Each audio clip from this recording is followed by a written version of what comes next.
So what you see very often is when you're already in a range, you have formed your tap 2, that you accumulate to go higher to grab the extreme liquidity, or you deviate the tap 2 to make a Wyckoff model eventually and still go lower.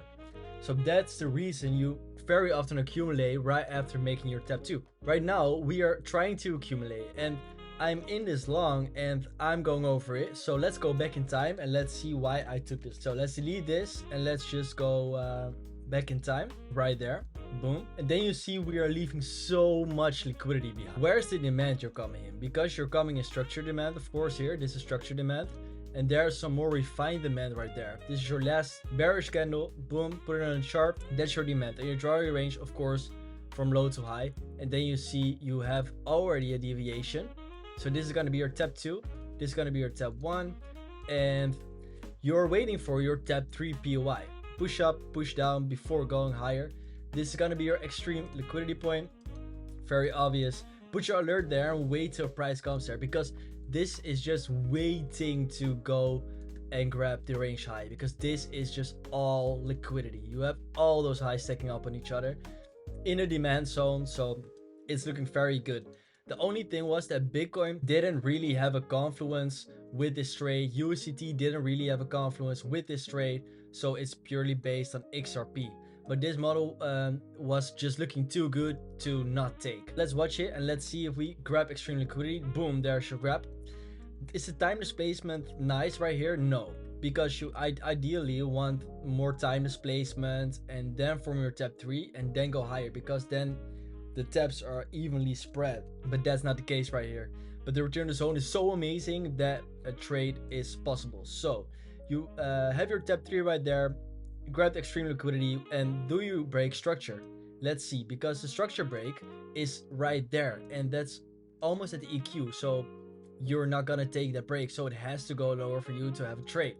And then it went lower. It went over into a model 1, so you can delete your tap 3 POIs. And now the time displacement is a bit better. What do we see? In the upper section of the range, we have a huge inefficiency, which is there to slice through. So let's watch if we break structure here. And there we didn't break structure. So this is a SFP. Put that on your chart. There was a close above, but this is obviously not a break, guys. So you went lower and you break structure on a 3-second there. That was not my entry, because the entry was on a 1-minute break, which was there. This was the 1-minute break. You have a very good low forming right here. Let's see the Fourier profile. And actually the break wasn't in the Fourier profile anymore, because you can see the Fourier profile is a bit higher, but less important. The breaker structure is the most important, and the range inefficiency right there.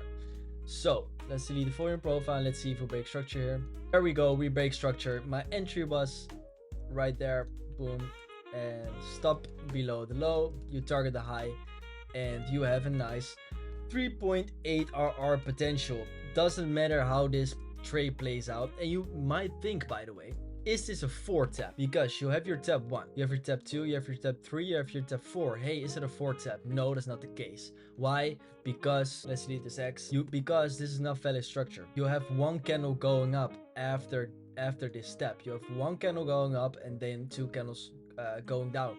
So this is your market structure. It goes high and then it goes to this low and not to that low. So that low doesn't count on a 5-minute. Aggressive break, very aggressive break. Then I'm gonna play it. I'm gonna be in real time right now because I'm still in this trade and it didn't play out. And there you see you had that demand retest. You went lower and are going higher. The best thing would have been if you took this low as well.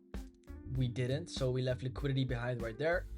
So let's just see if this plays out, and I still believe this is gonna play out. But if it doesn't, it really doesn't matter, because this was an amazing trade, guys. The range inefficiency, break inside the Fourier profile, aggressive break of structure in demand. The only thing was that it didn't have a confluence with USDT and Bitcoin. But very happy with the trade, and see you in the next video, guys. Ciao, ciao.